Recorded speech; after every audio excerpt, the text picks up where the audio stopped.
যোৱাকালি যিটো ঘটনা হ'ল সেইটোতো আমি কণ্ডেমনেশ্যন দিছোঁ। এনেকুৱা হ'ব নালাগিছিল। হয়তো ইয়াত কোনোবা এজন দুজনে এজন দুজন মানে কোনোবা এজন দুজনে ভুল কৰিব পাৰে। ইয়াৰ কাৰণে গোটেই কিবাটো কিছুমান পাব্লিকটো ইনভলভ হৈছে। আমি এনেকুৱা দোষ দিব বিচৰা নাই যেন হওক কোনোবা এজন দুজনে ভুল হয়তো কৰিব পাৰে। ইয়াৰ কাৰণে আমি আজি গোটেই আদিবাসী সমাজটো আমি বদনাম দিয়াটো উচিত নহয় আৰু এইটো সমাজক বদনাম দিব নালাগে।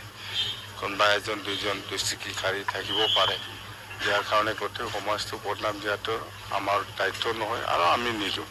থাকে চব সমাজত, বড়ো সমাজতো এজন দুজন বেয়া মানুহ থাকে, চব সমাজত থাকে। ইয়াৰ কাৰণে কোনোবা সমাজক পুৰা আদিবাসী হিচাপে মই বদনাম দিব বিচৰা নাই আৰু নিদিওঁ।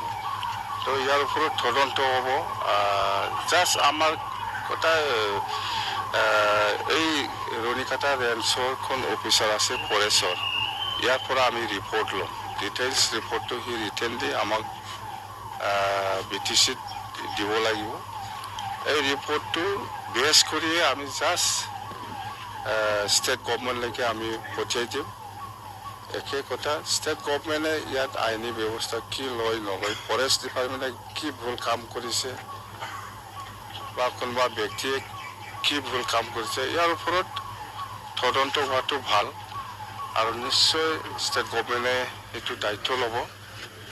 ষ্টেট গভৰ্ণমেণ্টে চাব, সেইটো আমাৰ ক'ব লগা একো নাই। বা আমি যিহেতু এতিয়া আইনৰ কথা আহিল, সেই আইনৰ কথা বুলি ক'লেতো আমাৰ হাতত নাই। জাষ্ট আমি কি হৈছে কেনেকৈ হৈছে এই ৰিপৰ্টটো ফৰেষ্ট ডিপাৰ্টমেণ্ট পৰা আমি ল'ম, লৈ পেলাই BTCয়ে জাষ্ট ফৰৱাৰ্ড কৰিম। ইয়াৰ ওপৰত ষ্টেটে কি কৰে নকৰে আপটো ফৰেষ্টৰ সেই ৰিপৰ্টটো ছাৰ কিমান নিৰপেক্ষ হ'ব? কাৰণ এইটো নিৰপেক্ষ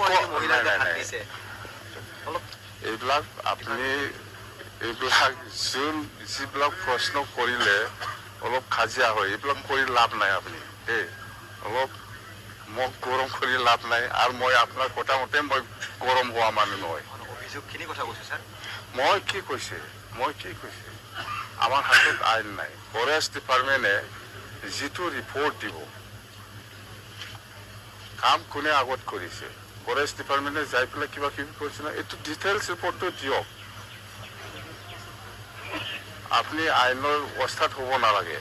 ইতিমধ্যে স্যাৰ জেলা আৰক্ষীয়ে 15 জনকৈ কিন্তু দুৰ্বৃত্তক এইটো আমাৰ হাতত নাই। এইটো আমাৰ হাতত নাই। এই আইনটো আমাৰ হাতত নাই। মই চিম্পল কথা এইটোৱে, যেহেতু ফৰেষ্টৰ ঘটনা, ফৰেষ্ট ডিপাৰ্টমেণ্টে ইয়াত ইনভলভ আছে, ফৰেষ্ট ডিপাৰ্টমেণ্টে কি লিখি দিয়ে আৰু পুলিচটো পুলিচ নিজাববীয়া তদন্তটো থাকিবই। আমি জাষ্ট আমাৰ ট্ৰেন্সফাৰ ডিপাৰ্টমেণ্ট BTCত ফৰেষ্টটো এই হিচাপত আমাৰ ৰিপৰ্ট লোৱাটো আমাৰ দায়িত্ব। কিমানজন গ্ৰেপ্তাৰ হৈছে, কাক কি কৰিছে, এইটো আইনৰ কথা, পুলিচৰ কথা। পুলিচৰ ৰিপৰ্টটো দিব। আমি পুলিচে ইমানজন ধৰিছে এইটো হিচাপ দিয়া মোৰ কাম নহয়। পুলিচে উমুকক মাৰিছে সেইটো হিচাপ দিয়া মোৰ কাম নাই। মানে মোৰ দায়িত্ব নহয়। গভৰ্ণমেণ্ট অফ ইণ্ডিয়া বা গভৰ্ণমেণ্ট অফ আছামে ফৰেষ্ট ডিপাৰ্টমেণ্টটো BTCত ট্ৰেন্সফাৰ কৰি দিছে, আইনটো দিয়া নাই। ফৰেষ্টটো চম্ভালিবৰ কাৰণে আমাক দায়িত্ব দিছে। এতিয়া হ'ল ঘটনা ফৰেষ্টৰ হ'ল, ফৰেষ্ট ডিপাৰ্টমেণ্ট পৰা ৰিপৰ্ট নলৈ মই কাৰ পৰা ৰিপৰ্ট ল'ম? যি ৰিপৰ্ট দিব সেইটো চাব ষ্টেট গভৰ্ণমেণ্টে, আইনগতভাৱে চাব। মিছা দিছে না ভাল দিছে না বেয়া দিছে, এইটো ষ্টেট গভৰ্ণমেণ্ট, এইটো আমাৰ হাতত নাই। কোনোবা তৃতীয় শক্তি ইয়াতে জড়িত থকা সন্দেহ আছে নেকি? থাকে নাথাকে এইবিলাক চাব, আইন আছে, আইনে চাব।